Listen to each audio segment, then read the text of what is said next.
we have an agenda that I've passed out. What we have traditionally done these recent years is start by looking back at what we've done over the past year, our year in review. So I think I'm going to get started with that, and then we'll go from there with you into the rest of the business meeting. So let's see if I can do this.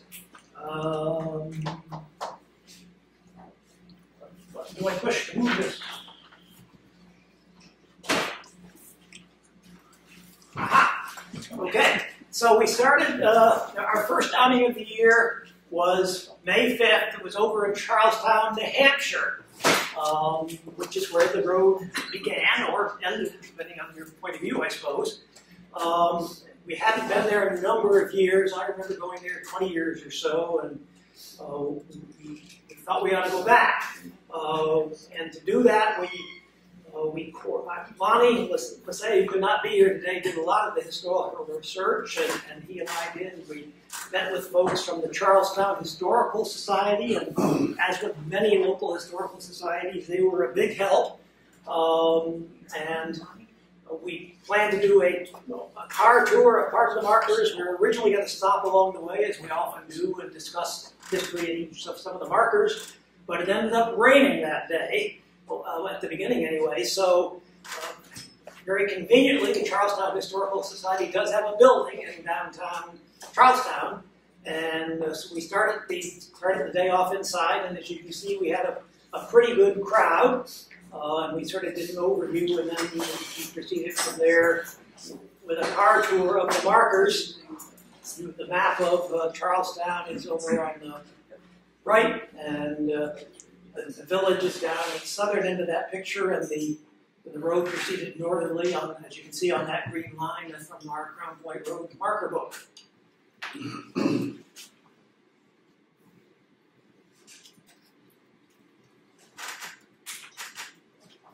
And one of the things that we did was many of our Crown Point Road markers, as you know, were put up in the 100 years ago, more or less, by the various chapters of the Daughters of the American Revolution.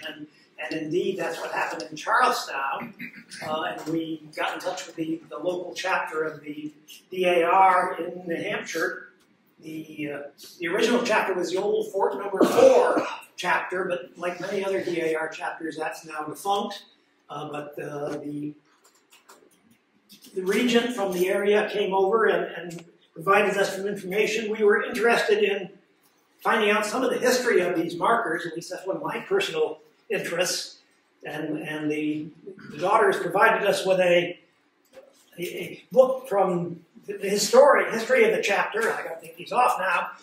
That says in between 1922 and 1924, the 5 stone posts were set to mark the old Crown Point Road that ran through the town in 1760 to Wentworth Ferry.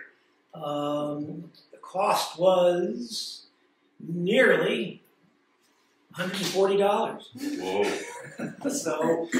so this is in the old burying ground in Charlestown. There's one of the markers they erected a century ago, and went past that and other markers on the way. And then we ended up at marker number 7 in Connecticut, in New Hampshire, which overlooks the Connecticut River. You can't drive there, but there is a nice path that the town of Charlestown is now maintaining up to the marker. And we looked from there, as you can see in the picture to the right, across the Connecticut River to Springfield, where we were going to continue with the exploration later in the year. I'll talk more about that later. One of the things we learned from talking with the locals over there, I know I was originally under the impression that the ferry, or his crossing, was here, as you can see in that picture to the right. But we learned, what makes sense, is that the road actually continued, was much further up. The railroad went up and down that side of the river in the 1840s or thereabouts. And like so many other things that really sort of mucked up the original road, but the road did continue further north down to a lower landing and then cross over, as we saw when we were in Springfield the following one. So So that was our outing in New Hampshire to get us started. And then, May 10th, we were just up the road in Brandon.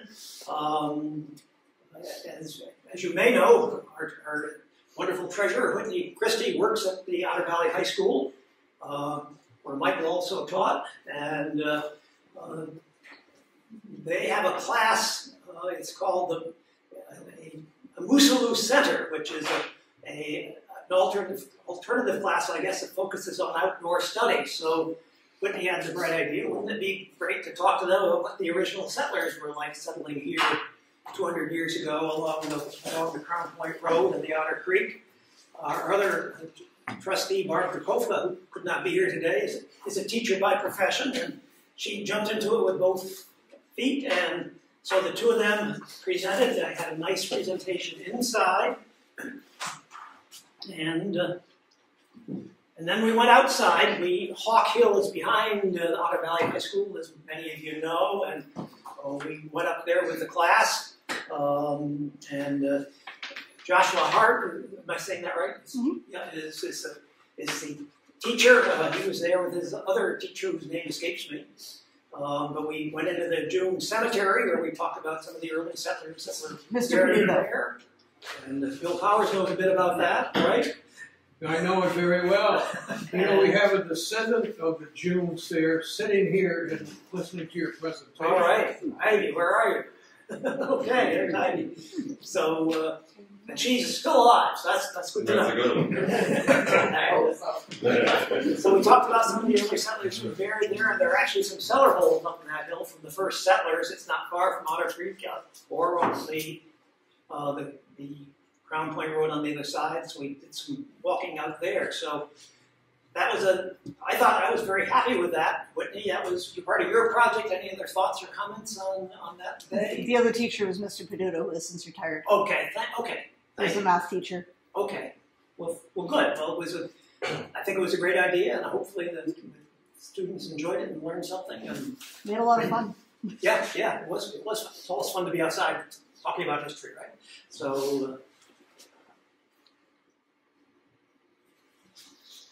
So then in June, we have had an annual sort of car tour. We started on one side of the state and we're kind of working our way to the other. I think this is the 4th year we've done that. And this year we focused on Rutland and Clarendon. We call it the taverns, homesteads, and other points of interest. And it's, I guess, more the other points of interest. It's whatever the leaders want it to be. And this year our leaders again were Jim Rowe and Tom Hughes. I couldn't make it that day, but it was a great crowd, as you can see. A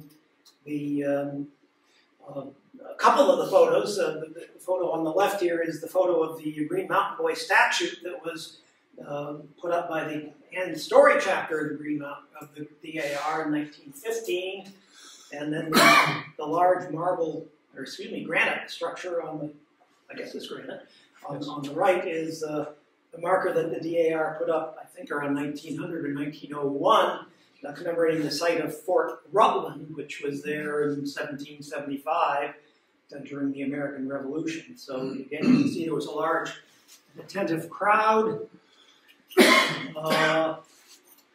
wandered around to various places, including Meads Falls. There you can see Tom Hughes on the left talking about Meads Falls, and then we all love Ann Story, so we stopped at the new statue of Ann Story that was put up, I think, around 2018 or 19, which is on West Street in Rutland, and talked about that a little bit. So then, last but not least, the group went down to North Clarendon, where the Joseph Waite Monument is, that was put up to commemorate his death. He fought he was part of the French and Indian Wars. He also fought during the American Revolution. After the capture of Fort Ticonderoga, the Americans built a fleet on Lake Champlain to fight the British. There was a battle out there. Waite was wounded in that battle. They were trying to get him back to his home in New Hampshire at that time, but he only made it as far as Clarendon, where he passed away, and generations afterwards, his ancestors posted this marker in his memory, which is out in a field there in a beautiful spot with a beautiful view. Tom or Jim, anything you want to add about that tour? They just cut the hay like just before this. It was a huge help. Yeah, like many of our landowners, the landowners there are good friends of our association. We try to treat them kindly, and I think they knew you were coming and did that as well. So it was a great day, another sunny day as well. And we managed to get around Rutland pretty well. Okay. I was a little nervous about how. Yeah, I mean, that was a big crowd with a lot of cars to park and start and stop, but you usually organize those, plan ahead, which you have to do when you have a car tour with a lot of cars and a lot of stops. It was done a little bit in conjunction with Rutland Historical Oh, Society. that's right, and I meant to mention that, so thank you very much, yes. So, and they had some presenters there as well as you guys. So that's one of the things we like to do is partner with the local historical societies, because we can know a little bit about 70 miles of road and 20 towns, but the locals are going to certainly know more than we are about some of the details of the particular city or town. So that was our June outing. In July, we went to the annual reenactment of the Battle of Hubbardton. We've had a table there for many years. The weather started off good, and ended up not so bad. Tom Hughes, again, who used to work there, run the place, led a tour of the battlefield, and had a nice group that followed him around. And it's always nice to reunite with other reenactors and folks at Hubbardton, and we did that day. And the battle kind of got soaked at the end. There was a pouring rain that came down. Unfortunately, the reenactors, like Mike Barbieri here, were slapped by the end of the day. But all in all, a good day. Any other thoughts about July 6th? In mid-October, when it's sunny and the foliage is peak, East Hubbardton can be one of the most magnificent places in the whole state. We were just there last weekend. Yeah. That bridge is just like an oil painting. And then there's CPRA. They should have timed the battle differently later in the year. We made a lot of money with the umbrella that day. That's good. So we did that at the beginning of July, and then later in the year, we have always, our organization has usually tried to take a road trip to someplace out of state every year to do something a little different, something of historical interest. And this year's road trip, we went to Deerfield, Massachusetts, historic Deerfield. Dennis Devereaux was here, organized that, and I helped him out a little bit. We didn't have a large crowd. Deerfield, you may remember, was settled way before Vermont, and some of you may remember there was a raid there in 1704 where there were captives taken to Canada, and then some of them redeemed. We called to try to let them know we were coming, and didn't hear back for a while. But eventually, maybe the week of, so we finally heard, and they set us up with a wonderful tour guide. I can't remember his name. Do you, Dennis, or Dale? No. Pictured on the left. We told him we like to walk. We're the Crown Point Road Club. We like to walk, so we sort of walked up and down the village there, and we talked about the history going back into the 18th century, which is our particular interest is, but also that the village has an interesting history in the 19th and 20th century as well. And then when we were done with that walk, I think all of us sort of separately ended up over at the old Deerfield Burying Ground, which overlooks the Connecticut River. And many of our Crown Point Road people that built the road and traveled the road were born there, grew up there, and some are buried there. John Hawkes, in particular, you may remember John Hawkes, who was in charge of the road in 1759, the second cut, is buried down there in that cemetery, as are many others as well. So it was a way to look back on our history. So, Dale, Dennis, anything you want to add about Hubbard or Deerfield? I think the tour guide was a retired railroad. Wasn't he retired Yeah, I railroad think you're right. in Vermont? He did have some, well, it was railroad, and he had some Vermont connections, yeah, now that you say that, because you're a railroad guy, and I remember you had a nice conversation about that, so. So that was, so we do recommend that. It's, especially if you're not just in the 17th century, but 18th or 19th century, there's a lot of history there in historic Deerfield. That gets us into August, when, again, one of our annual events is to tour the road that ran during the American Revolution from Mount Independence and Fort Ticonderoga over to Rutland. The original Crown Point road, as we know, sort of stayed to the north and east of that. That was when Crown Point was the destination, but in the next war, Ticonderoga was where the Americans made their pitch, so the road was built to end up there, which is below Crown Point by several miles. Jim Rowe, again, was our leader on that. It was a beautiful day, as you can see in this picture, taken at Mount Independence. Did I go backwards? Yes, I did. And what we did was make several stops along the way, and where the old road crossed today's roads, and Jim Proctor was there. Jim Rowe was able to sort of visualize where the road went and see where it went. There's even an old sign that was put up, I guess probably on Wheeler's Day, right? I guess. Yeah. It's still standing.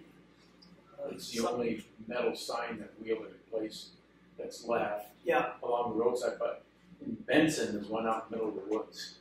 That's right, but you have found. So again, it was a great day. It was a lot of interested people were there, and it was very enjoyable. Good. Then we returned to the Connecticut River Valley again with Lonnie. We had at the beginning of the year, at the beginning of the season, we had explored Charlestown and the route to the edge of the Connecticut River. On August 24th, we were back in the area to explore the road, Crown Point Road, as it entered into Vermont and worked its way north and west. And Lonnie did a great job of organizing that. We had a lot of help from the local folks. The Springfield Historical Society was very helpful. We had met a Lynn Fisk when we were in Charlestown, and she was related to somebody who owned land around there, a gentleman by the name of Nick Levelock. And Lonnie contacted Nick, and Nick was very enthusiastic and provided us with a lot of information. He owns the land. There's a lot of speculation about where actually that ferry started and crossed over, and part of the issue, as it is with many parts of the Crown Point Road, is where it went in 1760 when it was built by Goffsmen. It wasn't necessarily where it was later on, a decade later or 2 decades later. But we had a great exploration along the riverfront there to see that.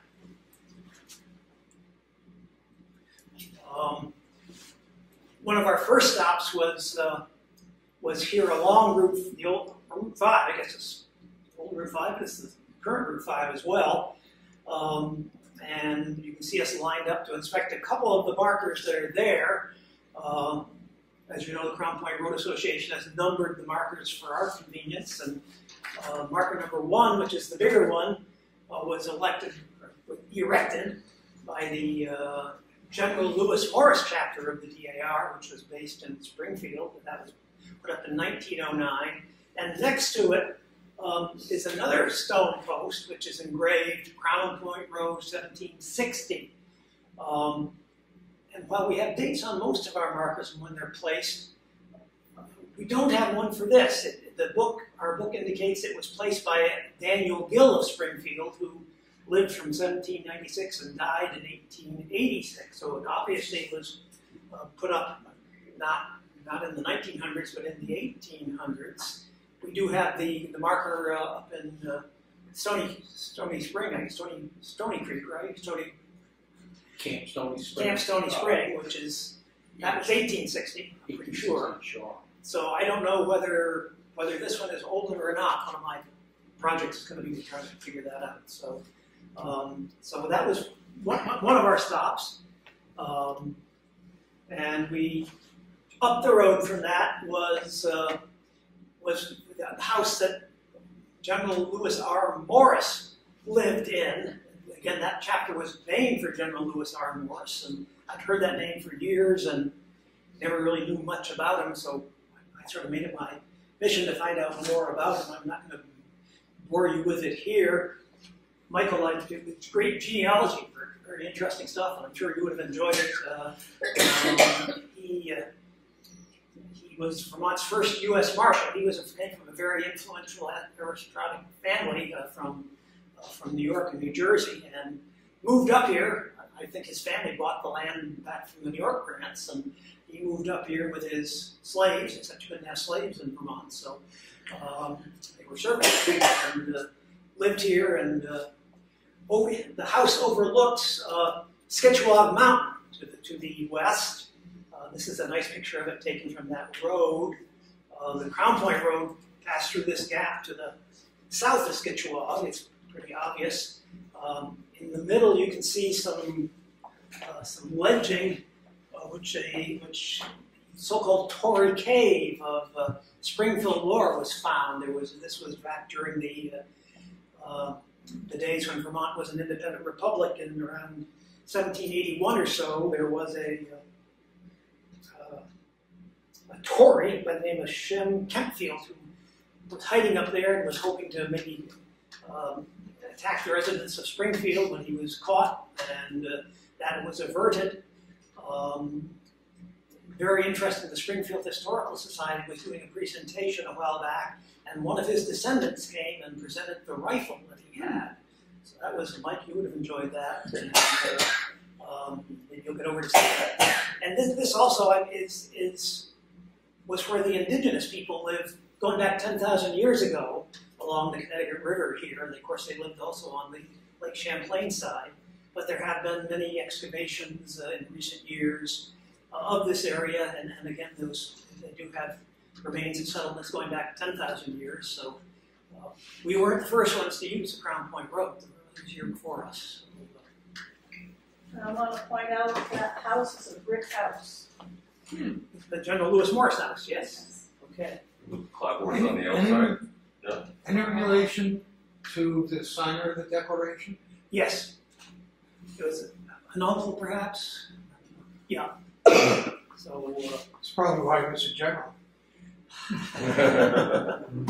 he was actually about 15 or 16 years old during the American Revolution. Oh. But did fight, so I guess that was why the DAR chapter named it. But when the Vermont militia was formed after Vermont became a republic, he was named the general of the militia in Vermont, I guess. Just because. So that's how I became a general. I never knew that until I did the research. So, but good points both. And then we ended up the tour with going to a couple of cemeteries, of course, in addition to the markers 1 through 7. On the left is Eureka Cemetery, which is in the village of Eureka along in Springfield. There are a number of people buried there, some going back to that era. Becky Tucker, who lives in Springfield, is one of our longtime members, did the genealogical work, exploring that and researching that, and told us about the people that were buried there. And then we went to an even older cemetery. This we had to walk to, starting on Route 5 near those markers you saw earlier. There's an old road that you could either walk up or take a four-wheel drive vehicle. And fortunately, there was somebody with a four-wheel drive vehicle that was able to drive some of us. And there is a marker there for the descendants, the first settlers of Springfield that are buried there. Many of them are Revolutionary War soldiers. And there you can see Barb behind that. So that was, again, a beautiful day and a very nice hike. Any other questions or thoughts about Springfield? Any of you that were there? I'd like to say that Lonnie got a lot of help also from his wife, Obi. Oh, yes. And they did a lot for that event. And Lonnie also contributed to the May event, even though he couldn't attend it. He, I think, came up with the idea for the outing. Yes, and I think I tried to give him credit, so, but thank you, because, Lonnie and Obi both. Obi's a wonderful photographer. She has some wonderful pictures. These pictures, by the way, are mostly, I think, Dale took most of them. I took a few of them. But Lonnie is a wonderful photographer and did some wonderful maps and handouts. He has wonderful handouts that we like to keep passing this information on to the people that are going to be reading it 5 years from now or 10 years from now, hopefully. All right. And then, last but not least, we were just a few weeks ago, right, September, we were over in Proctor, where we led a hike along the Crown Point Road there. Dale Christie led that and organized it. He was helped by Jim Moore, another one of our longtime members who lives in Proctor. Again, we had a beautiful day for it, and the picture on the left shows the group with Dale talking to them about the marker, which was we placed recently at the north end of Beaver Pond. We then headed off into the woods along the old route, which is still fairly visible. The picture on the right, you can see this was clearly built up. The road was built there by soldiers, we believe, and there are several places in Proctor where you can see that route. This is just off, I guess, is it Eden Avenue and Jim Moore's house, where that picture was taken. Barry, Yes. that picture, is that taken by Jim Moore's house? Yes. This one, yeah, Jim's house is sort of over the bank here, and this is sort of taken like from Jim's house looking out. Yeah, okay. Yeah.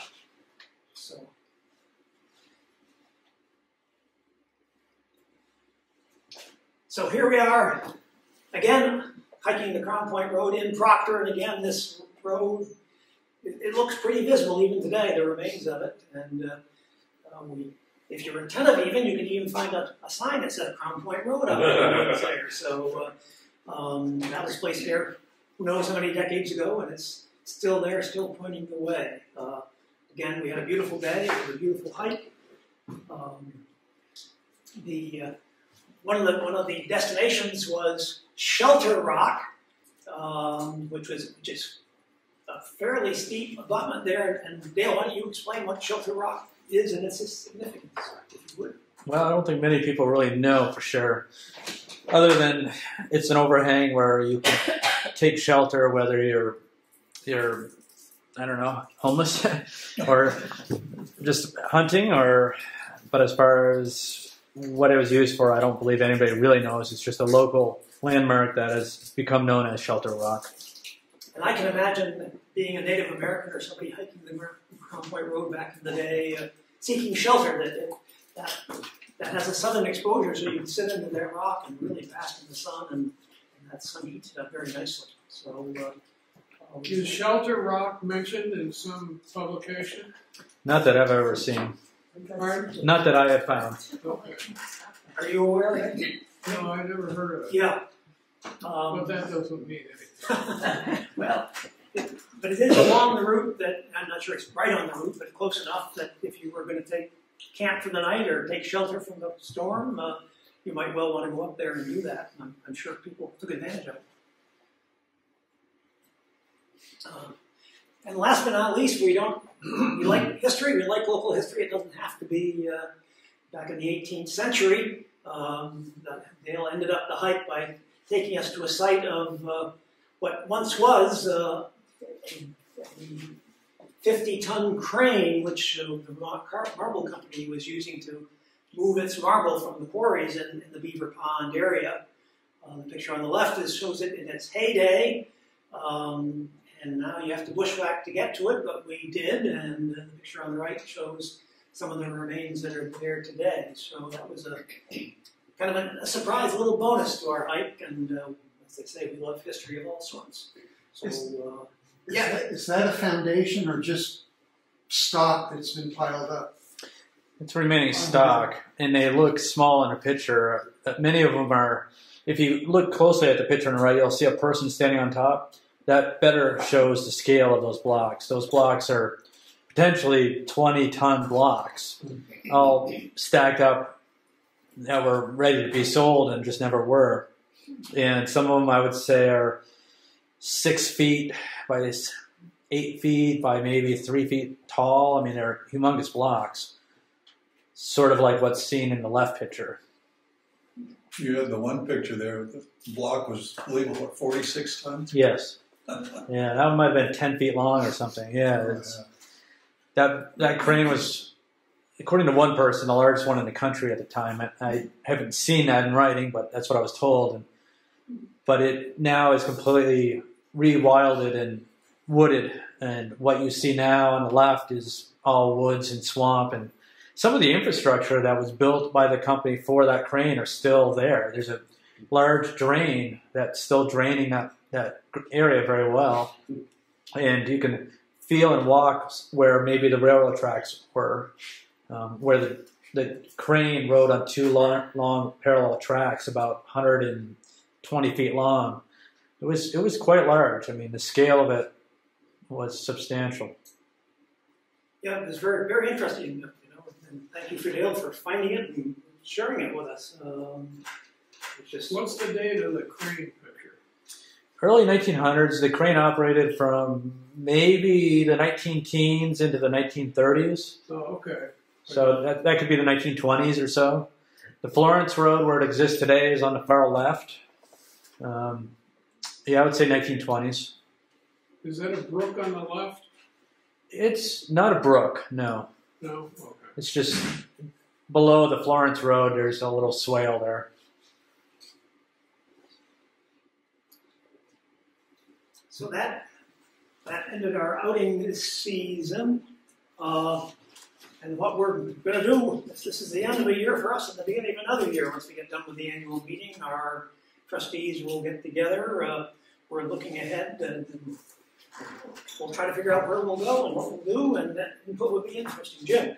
I'd like to add that Chris was very obliging, and he ran that tour again 2 weeks later, a week later. Oh, Dale? Yes. Yeah, Dale, I'm sorry, Dale. Yeah. And I appreciate that, because I wasn't able to do the first one, but there was 8 or 10 of us did the second one. Yeah. So I'm very appreciative that he did it again. Material was already there, so Yeah. deja vu. It was good. So this picture is one that sort of fascinates me. I don't know if anybody recognize that? Figure out where it is. Springfield. Route 5. We remember we hiked Springfield. And I showed you a picture of Route 5 where markers 1 and 2 were.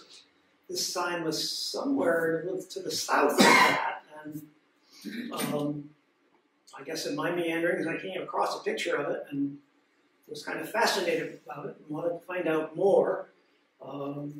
You are all familiar with the Vermont Historic Roadside Marker Program that's been around since the 1950s, I believe. And this was one of the first signs they put up. I did some research. It was put up in 1954. I think it was maybe one of the first ones that the historical system that Vermont put up. But then it disappeared. So I wanted to find out what happened, and what I discovered from checking with folks at the state or Trishman is that it was taken down in 1963. Somebody complained about it, and the state took it down. So, and I can maybe understand that that's a pretty narrow road, but there's not much of a pull-off there. So anyway, one of the things that we have talked about as a board is getting this. We located it. It's in Plymouth, near the Calvin Coolidge homestead, and we've had some preliminary discussions with the state about maybe getting it put back up. And I contacted the Springfield Historical Society, and I'm hoping Lonnie and I are hoping to meet with them and next month and maybe discuss whether we should put that up and how we could do it and get that local historical society involved. You may remember 2 years ago, we were involved with the replacement of the DAR marker here in Pittsburgh, which was originally just across the street here, and then was moved to a better place, thanks to Bill Powers and a lot of other people. And maybe we'll do the same with this sign, and maybe we'll do other things. Is that in somebody's barn or is that roadside? It's in somebody's barn. It's in a barn owned by the state. It's probably, as far as I can tell, it's been in a barn owned by the state for 60 years. So it's time to get it out of storage. If we can, I think. But that's should be in good shape. It should be. It should be. I hope so. So there's our year in review. Be happy to entertain any questions about that. But if not, thanks for listening. Okay. Well, thank you, Larry. Well, thank you. I'll just leave that up there, I guess. So we can now move to we'll have another PowerPoint later. In the meantime, let's get to the business portion of our meeting.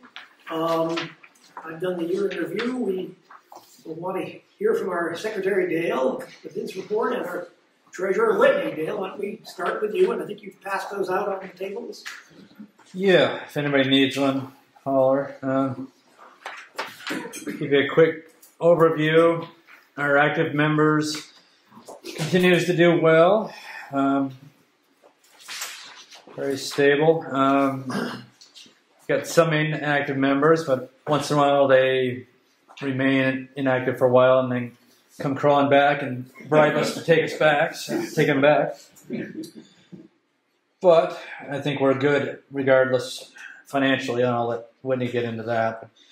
The newsletter seems to be popular. We're slowly increasing the readership. I think I've had a couple people ask to be pulled off it, but I think most people like it. I get some good feedback from that. And social media is a thing these days, as you all know. And we keep getting more and more followers. Our posts are, pretty steady. I give Tom Hughes credit for coming up with most of the material. And we have some that draw pretty good conversations and feedback. So I would say that's active. Membership breakdown. There's the big pie chart. And that's one of the nicest looking pie charts I've seen. I mean, look how even it is. I mean, I can be anal, so it looks very aesthetically pleasing. I mean, the only thing that could be better about it is if it was in color, which I have a color copy, available on demand for $5. But it's a good pie. We're pretty healthy. We continue to get some very generous members, and we're up to 22 lifetime members, which is wonderful. And I was one of the ones that spoke negatively about the idea. Not that I felt it was a bad idea. I just didn't think anybody would spend that much money, but people are. And at the bottom, there's an average contribution, which jumped up again, which is pretty good because all you have to do is give us a $5 Lincoln and you're a member. So very generous people, like I said. That is my report.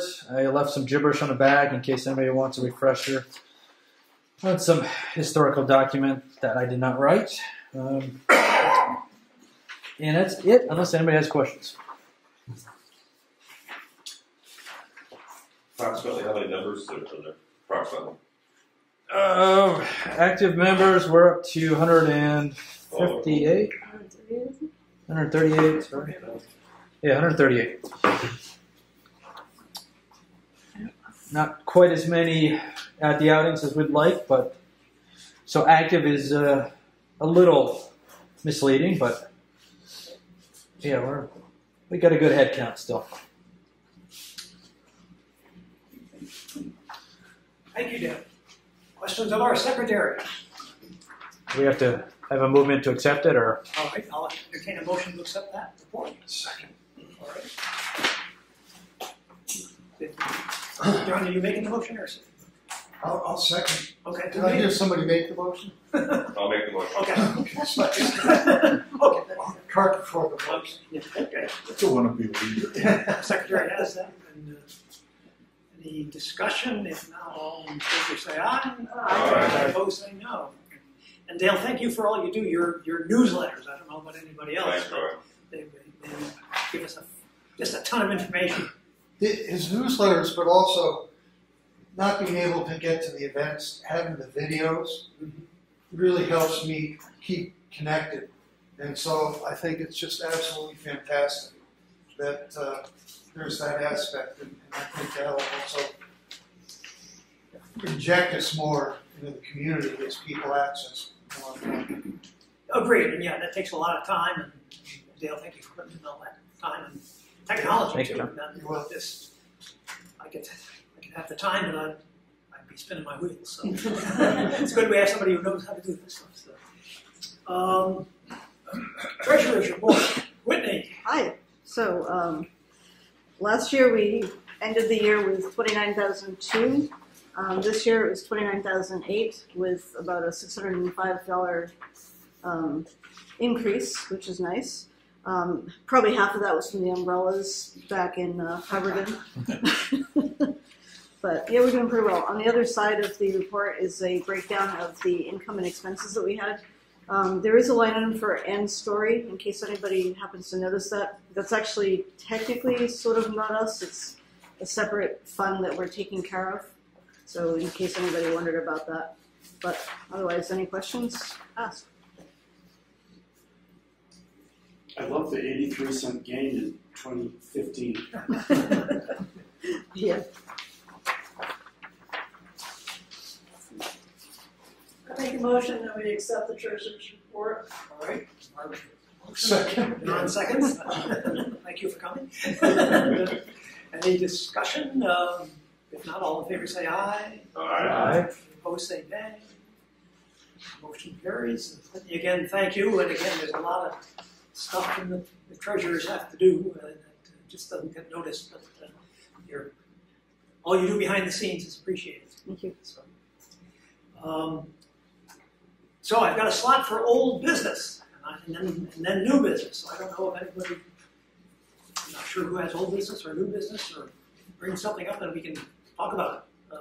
For old business, I could talk about the Markers book. It's been 13 years since our last book, and it's a project I've taken up and thrown down many times. And if anybody wants to help in any way or knows anybody that may want to help, it's still a goal of ours to release a new published book with updated information and new maps and color photos. And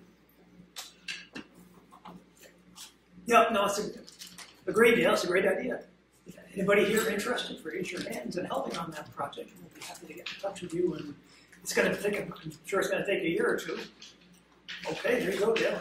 We've got a nice chair. Thanks. Thanks. Okay, that's any other old business folks would think. How about new business? Anybody have any new business they want to bring up? I think most people in the room probably get the newsletter, but I urge people, if they haven't read it already, the interview that we had with Elaine Purdy, and Elaine couldn't be here today, but she was our historian for a long time, involved with the Rutland Historical Society.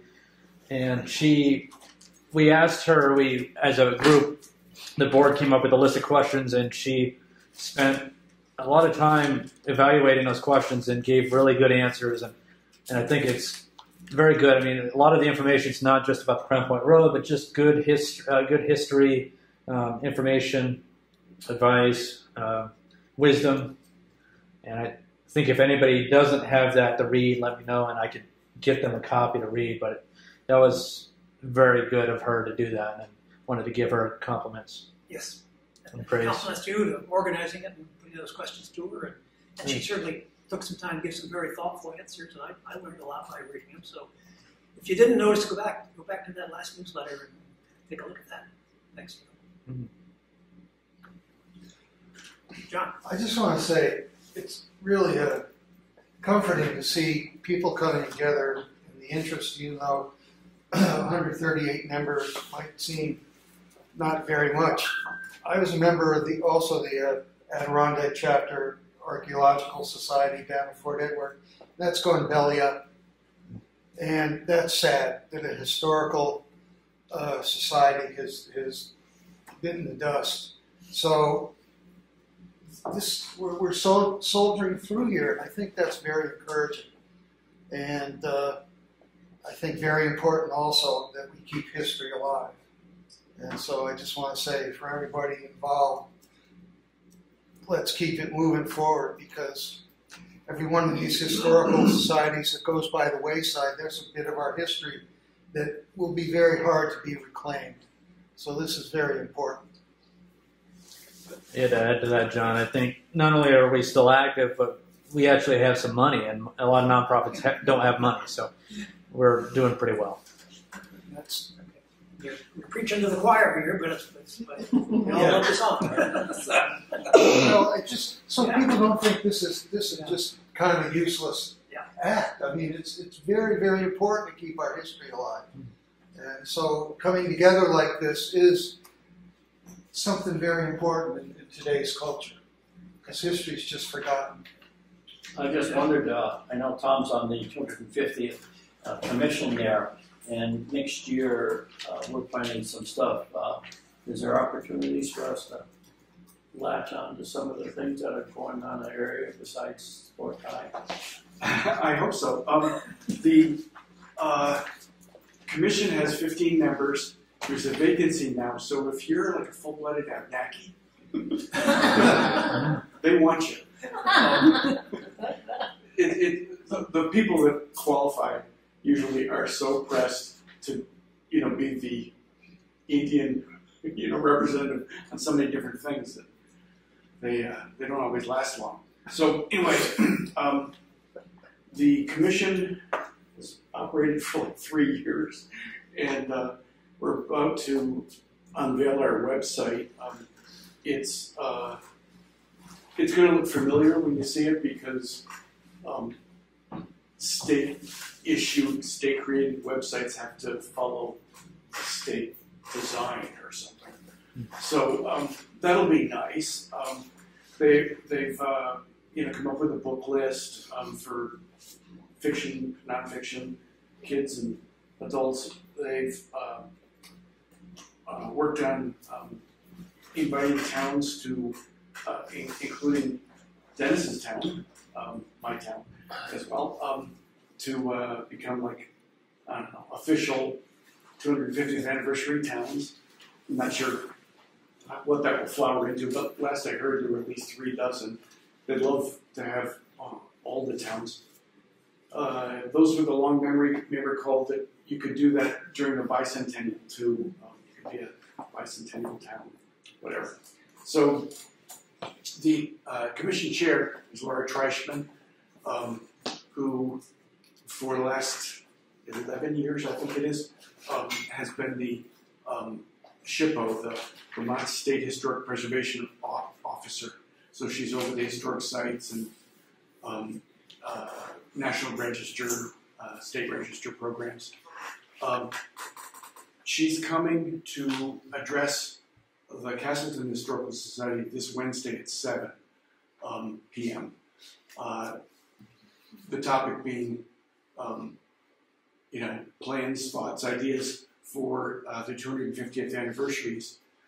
It's appropriate that she come to Castleton because we're trying very hard to have a knockout event on the evening of Friday, May 9th, 2025, which means it's anniversary of Castleton launching the major beach run, and which is like Paul Revere 3 weeks later, but no horseback, and the captain or Major Herrick liberation of Skeensboro, and of course the Green Mountain Boys themselves going more or less directly from Castleton to Hans Cove, all in the hours, just really hours before the Green Mountain Boys crossed the lake and took Ty,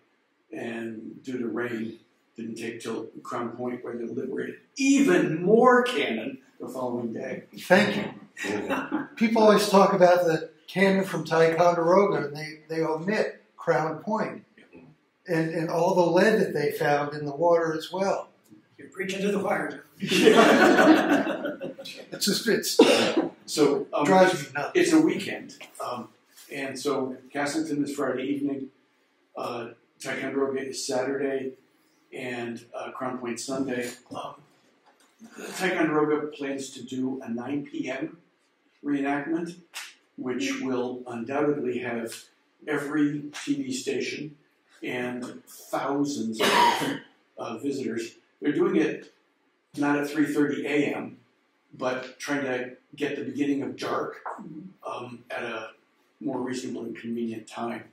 And so everybody hopes that that's a huge success, because the 250th anniversary is starting 3 weeks before it comes in Lexington, Massachusetts. These are the initial kickoffs. It's up to us to get the momentum going for everybody else. So we're working hard to have enough momentum to make our events very, very good as well. So anyway, you're welcome to come. There's a potluck before at 6, annual meeting for Castleton Historical Society.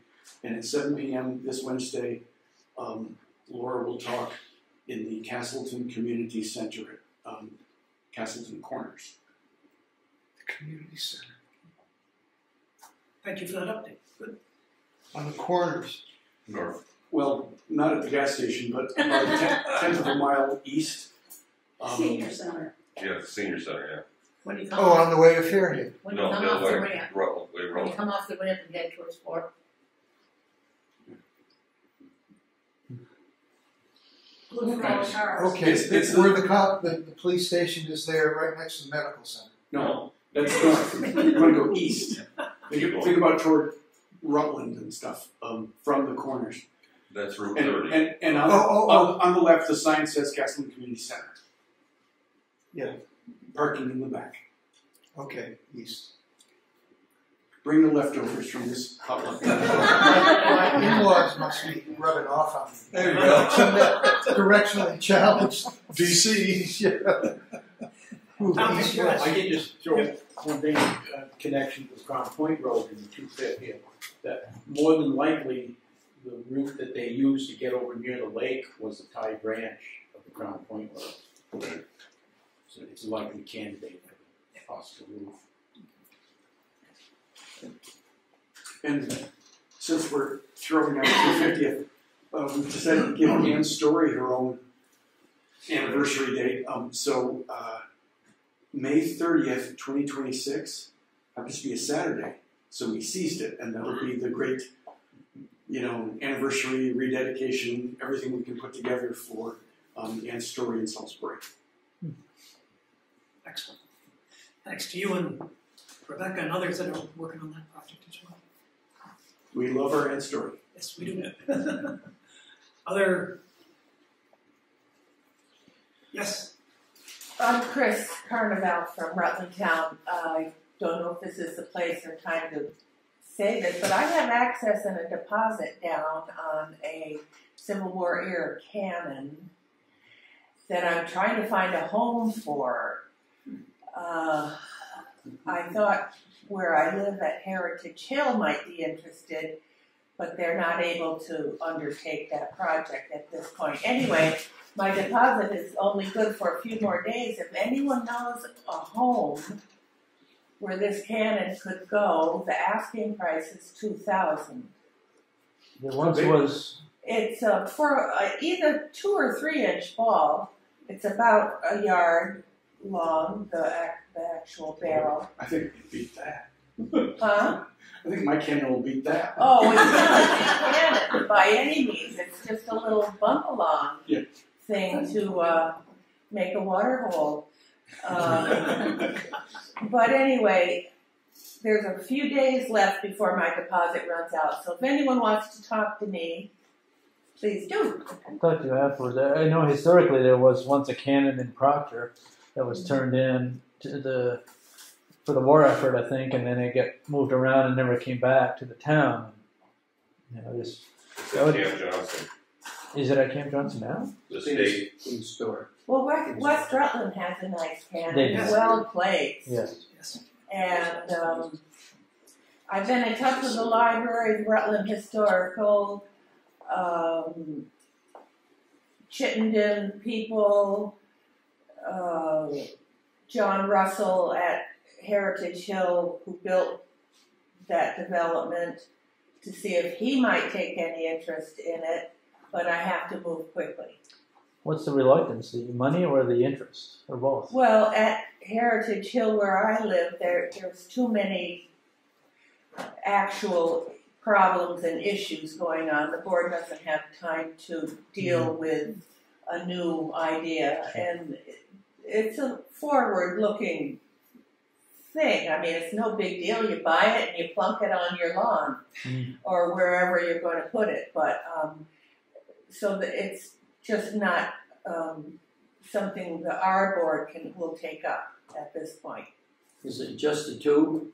It's just a cannon tube? No, on a carriage. It's on a carriage. Is it connected to the Vermonters in the Civil War? Is there a connection? Not that I know of. I really didn't get a whole lot of information from the family yet, from the son who's a history buff. But I know that someone else drove by and offered him $2,500 on the spot. So if no one's interested, it's going to go like that. Being that small, it sounds more like Revolutionary or French and Indian. Yeah. Well, I don't know my cannons all that well. But because most everything in the Civil War is going to be Big. four or 5 feet long. Would you say, Dennis? Yeah. They could have also. That's for a 4-inch ball, probably, like we saw in Bigger. Yeah. in 3 pounder. Clarendon. Yeah. We'll talk after. Did you have a picture? No, I didn't.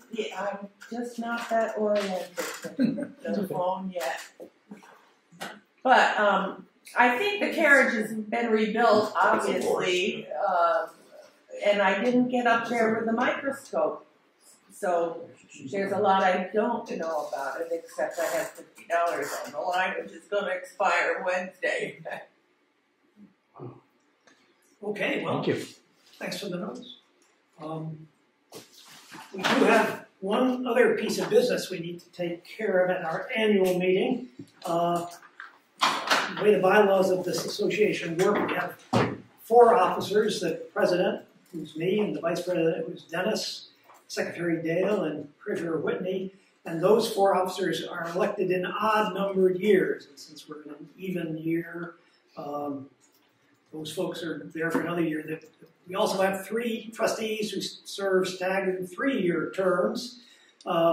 Those are Tom Hughes, who's here, was reelected last year, and his term expires in 26. Lonnie Lassay expires in 25, and Barb Rukofa, our current trustee's term expires today, so we need to either reelect Barbara or select somebody else for that slot. Barb couldn't be here today. I believe she would be willing to accept another nomination.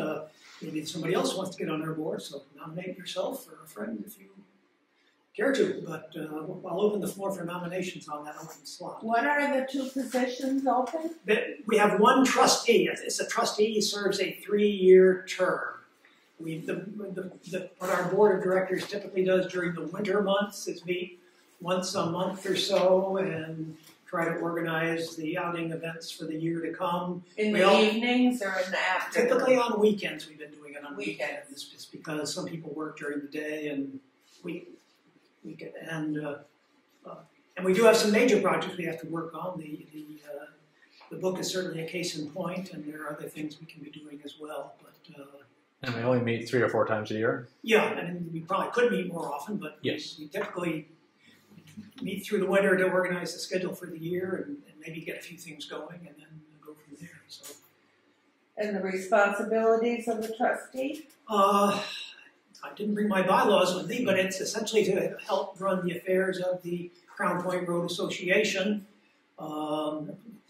figure out ways to maintain this organization, promote the Crown Point Road and the work we do, and history in general. Yeah, there's no obligation to lead an outing or anything like that. It's mostly to be involved. And on that point, you don't have to be a trustee to lead an outing. So if any of you might have an outing, an area that is of interest to you that you'd like to show us around, we'd love to have you. Because more, we've got 20 some odd people in this room. Each of you have your own areas of expertise. You know what you like. So if there's something that you'd like to see and want to take us to see, let us know, and chances are we can put it on the schedule. So, but back to the open slot. I'll open the floor to nominations, unless there's any other questions about it. Barb. I nominate Barb. I'll second that. Okay. Are there any other nominations? I nominate everyone in the room for unpaid volunteer. Is there a second to that? All right, so we have one nomination for a trustee. That would be Barb Kofka to succeed herself.